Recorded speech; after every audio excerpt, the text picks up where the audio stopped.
오전 9시 저는 펜션 뒤편 통로에서 아내를 안고 울부짖고 있습니다. 아내의 머리에서 피가 흘러내리고 의식이 없습니다.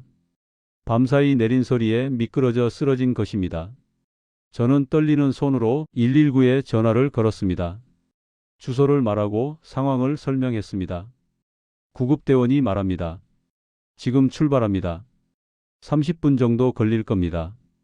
30분. 그 시간이 연겁처럼 느껴집니다. 저는 아내의 손을 잡고 계속 말을 겁니다.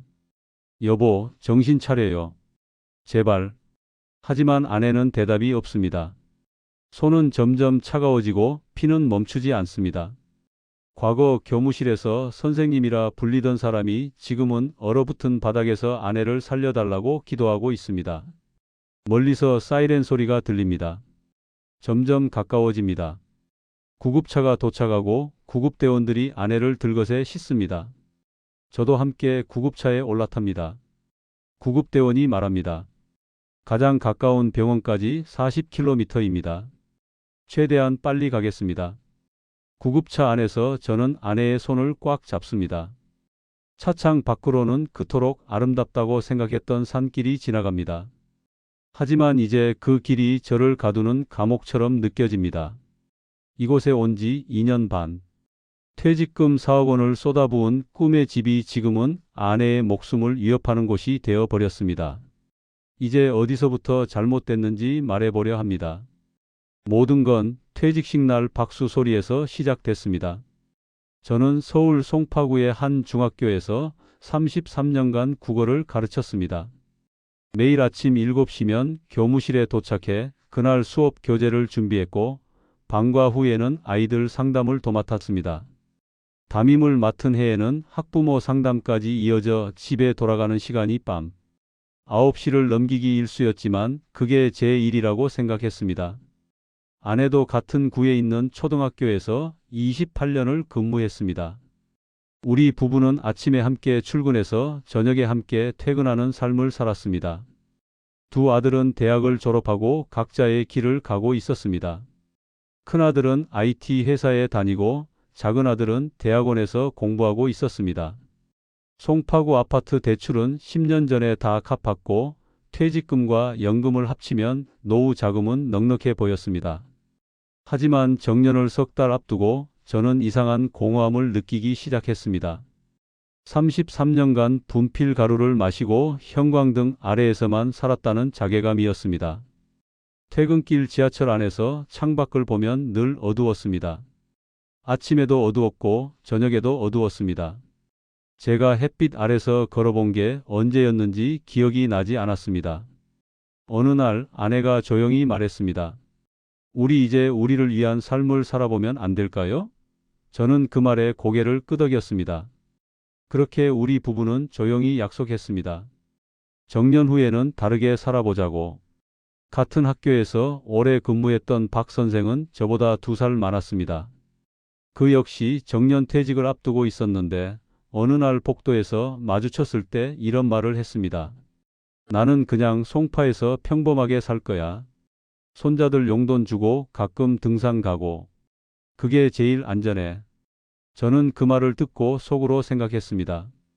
그렇게 안전하게만 살다가 인생이 끝나는 건 아닐까? 퇴직식 날 교장 선생님이 제 이름을 부르며 공로패를 건넸습니다. 동료 교사들과 제자들이 박수를 쳐 주었습니다. 저는 단상에 서서 그 박수 소리를 들으며 생각했습니다. 이제 진짜 제 인생을 시작할 시간이라고. 33년간 누군가의 선생님으로만 살았으니 이제는 저 자신으로 살아도 되지 않을까? 그날 밤 아내와 마주 앉아 이야기를 나눴습니다. 우리 도시를 떠나볼까요? 산 좋고 공기 맑은 곳에서 조용히 살면 어떨까요? 아내도 같은 생각이었습니다. 우리는 그렇게 새로운 삶을 꿈꾸기 시작했습니다. 퇴직 후 한 달 동안 저희 부부는 전국을 돌아다녔습니다. 경기도 가평, 강원도 홍천, 충청도 단양, 경상도 안동까지. 전원주택 단지도 보고 작은 마을도 둘러봤습니다. 하지만 마음에 드는 곳이 없었습니다. 전원주택 단지는 너무 인위적이었고 마을은 너무 외져 보였습니다. 그러던 어느 날 부동산 사이트에서 강원도 산골 마을에 있는 펜션 매물을 발견했습니다. 사진 속 펜션은 계곡 옆에 자리 잡고 있었고 나무 데크가 있는 깔끔한 건물이었습니다. 객실은 12개. 설명란에는 이렇게 적혀 있었습니다. 여름 성수기 예약률 90% 이상. 안정적 수익 보장. 저는 곧바로 중개인에게 연락했습니다. 다음 날 아내와 함께 현장을 보러 갔습니다. 서울에서 2시간 반을 달려 도착한 그곳은 사진보다 더 아름다웠습니다. 계곡물 소리가 들렸고 산이 병풍처럼 둘러싸고 있었습니다. 공기는 맑았고 하늘은 높았습니다. 중개인은 능숙하게 설명했습니다. 여기 여름 성수기만 잘 돌리면 연 3천만 원은 그냥 들어옵니다. 가을 단풍 시즌도 있고요. 전 주인분은 고령이셔서 건강 문제로 서울로 돌아가셨는데 펜션 자체는 아무 문제 없습니다. 오히려 지금이 기회예요. 급매로 나온 거라 가격도 합리적이고요. 저는 숙박 예약 사이트를 확인했습니다. 평점은 4.3. 리뷰도 대부분 긍정적이었습니다. 계곡물이 깨끗하고 조용해서 좋았다는 내용들이었습니다. 객실도 직접 둘러봤습니다. 깔끔하게 정돈되어 있었고 침구도 새 것처럼 보였습니다.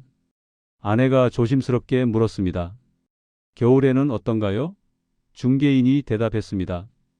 겨울에는 손님이 적긴 하죠. 하지만 그때는 쉬는 거예요. 여름에 번 돈으로 겨울을 버티면 됩니다. 원래 펜션 사업이 그렇습니다. 저는 고개를 끄덕였습니다. 합리적으로 들렸습니다. 여름 석 달만 열심히 일하면 1년을 살 수 있다는 계산이었습니다. 송파 아파트를 팔면 4억 원 정도가 나올 것 같았습니다. 펜션 매입 대금이 3억 5천. 남은 5천만 원으로 인테리어를 손보고 예비 자금으로 남겨두면 충분해 보였습니다. 며칠 후 계약서를 앞에 두고 아내가 다시 물었습니다. 정말 괜찮을까요? 우리가 펜션을 운영할 수 있을까요? 저는 망설임 없이 대답했습니다. 할 수 있어요. 우리가 30년 넘게 학생들 가르치고 학부모들 응대했잖아요. 손님 대하는 것도 비슷할 거예요. 정성껏 대하면 입소문이 날 겁니다. 계약서에 서명하는 순간 제 손은 떨리지 않았습니다. 오히려 설렜습니다. 이제 더 이상 출근 시간에 맞춰 지하철을 탈 필요가 없습니다. 더 이상 형광등 아래에서 서류를 들여다볼 필요가 없습니다. 계곡물 소리를 들으며 아침을 맞이하고 산 그림자가 길어지는 저녁을 맞이하면 됩니다. 송파 아파트는 한 달 만에 팔렸습니다. 30년을 살았던 집이었지만 미련은 없었습니다. 오히려 가벼운 마음이었습니다. 짐을 정리하며 아내에게 말했습니다. 이제 우리 진짜 우리만의 시간을 가질 수 있겠어요. 아내도 미소를 지으며 고개를 끄덕였습니다. 이사 가는 날 박 선생이 전화를 걸어왔습니다. 재훈아, 정말 괜찮겠어? 산골에서 펜션 운영이 쉽지 않을 텐데. 저는 자신 있게 대답했습니다. 괜찮습니다. 제가 계획 다 세웠어요. 박 선생은 잠시 침묵하더니 말했습니다. 그래, 잘 되길 바란다. 하지만 저는 그 말 속에 숨은 걱정을 듣지 못했습니다. 강원도 산골 마을에 도착한 건 5월 초였습니다.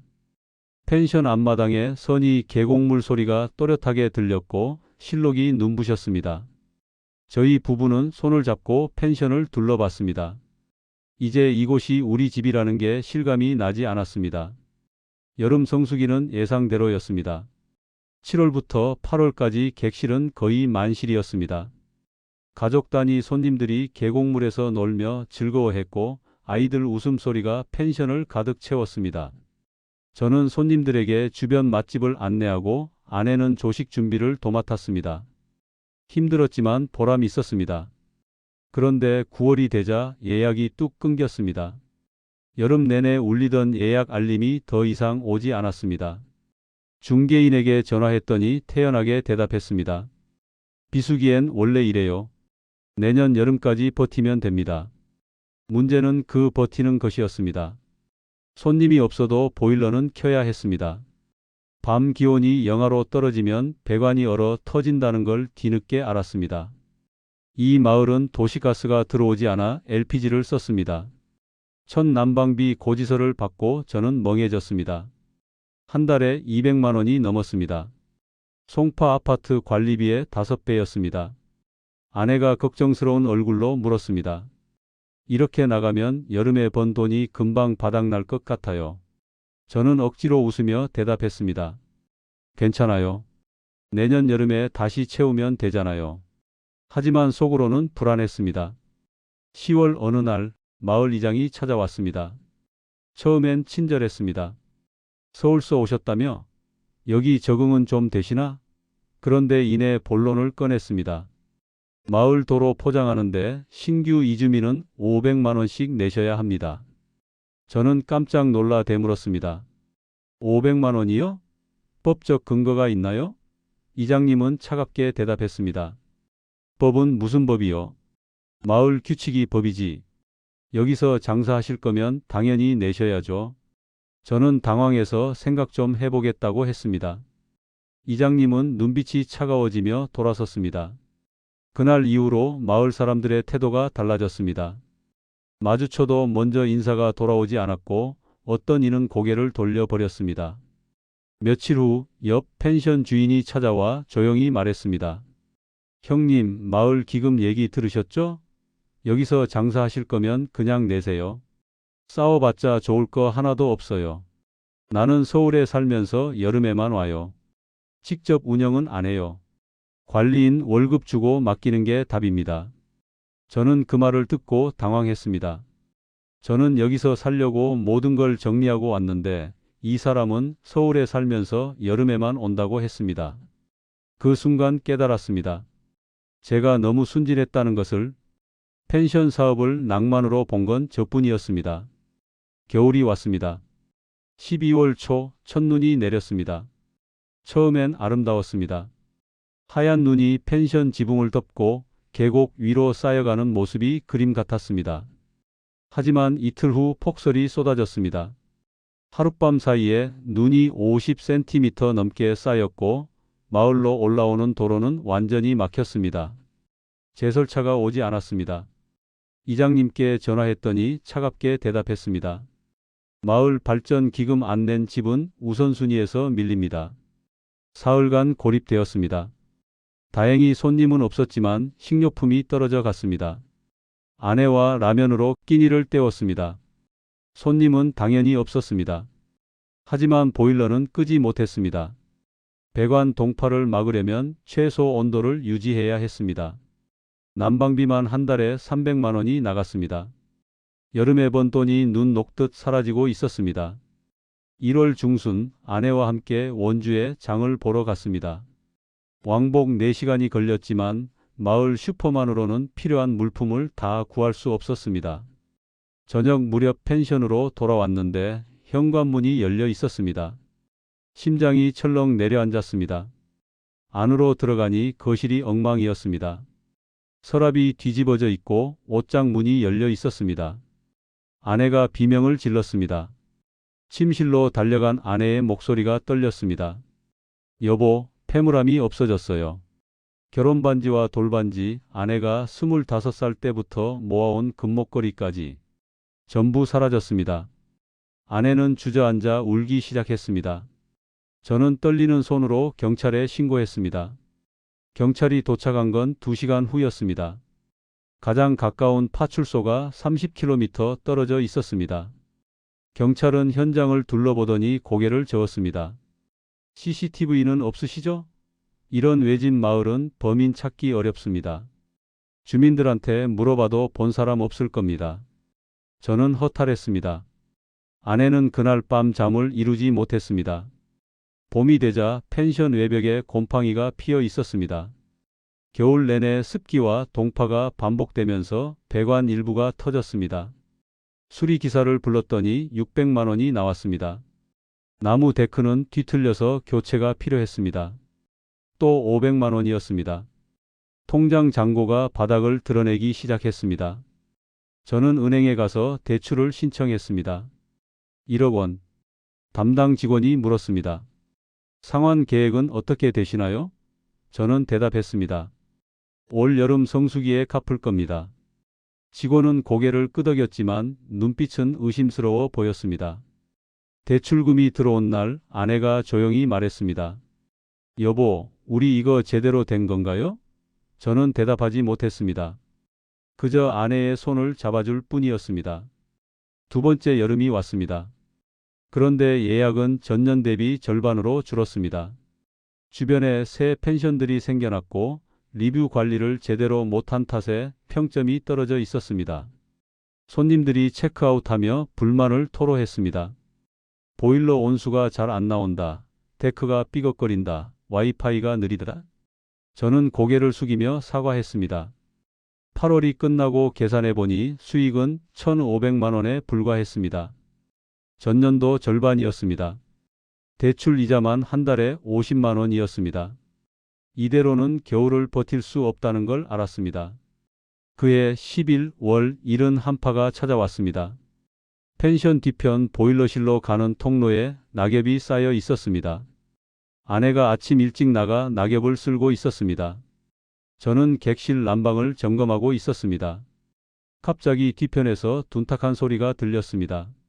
이어서 아무 소리도 들리지 않았습니다. 불길한 예감에 뛰어나갔더니 아내가 통로 바닥에 쓰러져 있었습니다. 밤사이 내린 소리에 미끄러진 것이었습니다. 머리에서 피가 흘러내리고 있었고 의식이 없었습니다. 저는 비명을 지르며 아내를 흔들었습니다.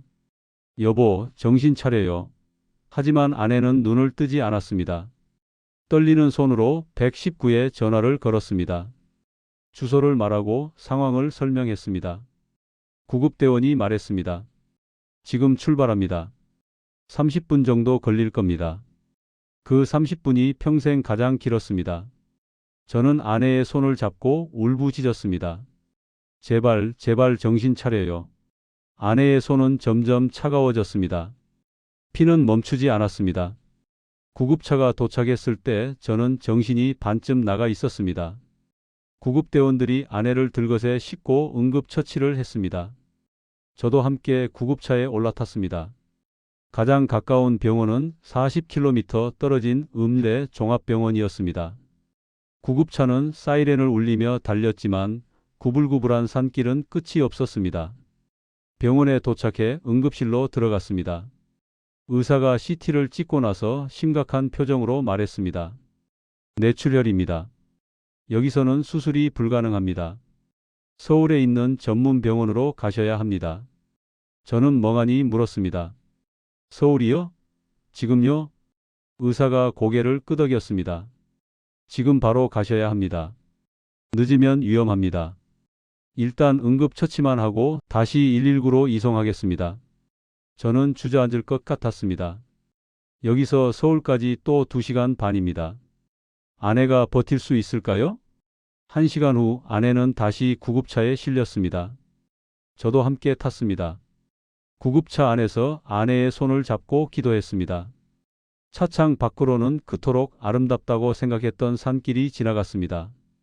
하지만 이제는 저를 가두는 감옥 같았습니다. 그때 문득 떠올랐습니다. 부동산 중개인이 했던 말. 전 주인은 고령이라 건강 문제로 서울로 돌아갔어요. 그제야 깨달았습니다. 전 주인도 똑같은 이유였을 겁니다. 겨울 고립, 응급 상황, 의료 접근 불가. 저만 몰랐던 진실이었습니다. 서울 병원에 도착한 건 밤 10시가 넘어서였습니다. 의사들이 바로 수술실로 아내를 데려갔습니다. 저는 수술실 앞 의자에 앉아 기다렸습니다. 5시간이 지나고 의사가 나왔습니다. 수술은 성공했습니다. 목숨은 건졌습니다.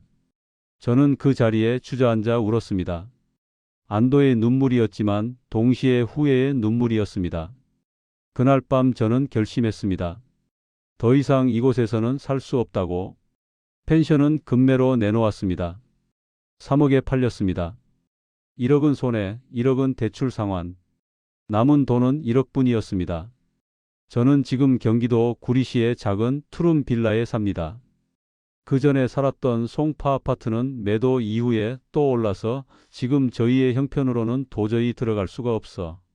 그나마 8호선이 다니는 구리시의 저렴한 빌라로 이사 오게 되었습니다. 아내와 단둘이. 저녁이면 작은 식탁에 마주 앉아 라면을 끓여 먹습니다. 창밖으로는 아파트 단지가 보이고 편의점 불빛이 반짝입니다. 낭만은 없지만 평온합니다. 무엇보다 병원이 걸어서 10분 거리에 있습니다. 아내는 수술 후 왼쪽 팔에 약간의 마비가 남았습니다. 재활 치료를 받으며 조금씩 회복하고 있지만 예전처럼 자유롭게 움직이지는 못합니다. 가끔 아내가 왼팔을 주무르며 한숨을 쉴 때마다 제 가슴이 찢어집니다. 제 욕심이 아내를 이렇게 만들었습니다. 연금만으로는 생활이 빠듯합니다. 병원비와 재활 치료비가 만만치 않기 때문입니다. 저는 근처 편의점에서 야간 아르바이트를 시작했습니다. 60이 넘은 나이에 다시 시급을 받으며 일합니다. 예전 제자가 편의점에 들어왔다가 저를 알아봤습니다. 선생님, 저는 얼른 고개를 숙이며 물건을 계산해 드렸습니다. 부끄러웠지만 이것도 삶입니다. 아들들에게는 손 벌리지 않으려고 합니다. 큰아들이 몇 번 도와주겠다고 했지만 거절했습니다. 아이들에게 짐이 되고 싶지 않습니다. 제가 저지른 실수는 제가 책임져야 합니다. 돌이켜보면 저는 낭만을 샀습니다. 계곡물 소리, 맑은 공기, 산 그림자. 하지만 현실은 낭만을 팔지 않았습니다. 현실은 동파된 배관, 300만 원짜리 난방비, 응급실까지 40km, 그리고 아내의 마비된 왼팔이었습니다. 지금 이 영상을 보시는 분들 중에 저처럼 은퇴 후 전원 생활을 꿈꾸시는 분이 계실 겁니다. 부디 제 실수를 반복하지 마십시오. 제가 카피싸게 배운 교훈을 말씀드립니다. 첫째, 최소 1년은 살아보십시오. 여름만 보지 마시고 가장 추운 겨울과 가장 더운 여름을 모두 겪어보십시오. 관광 성수기가 아닌 비수기의 적막함도 견딜 수 있는지 확인하십시오. 둘째, 새벽 3시에 응급실까지 가는 시간을 직접 재보십시오. 지도상 거리가 아니라 실제로 차를 몰고 가보십시오.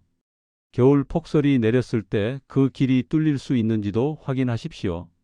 나이가 들수록 병원과의 거리는 생명과 직결됩니다. 셋째, 전 주인이 왜 떠났는지 반드시 확인하십시오.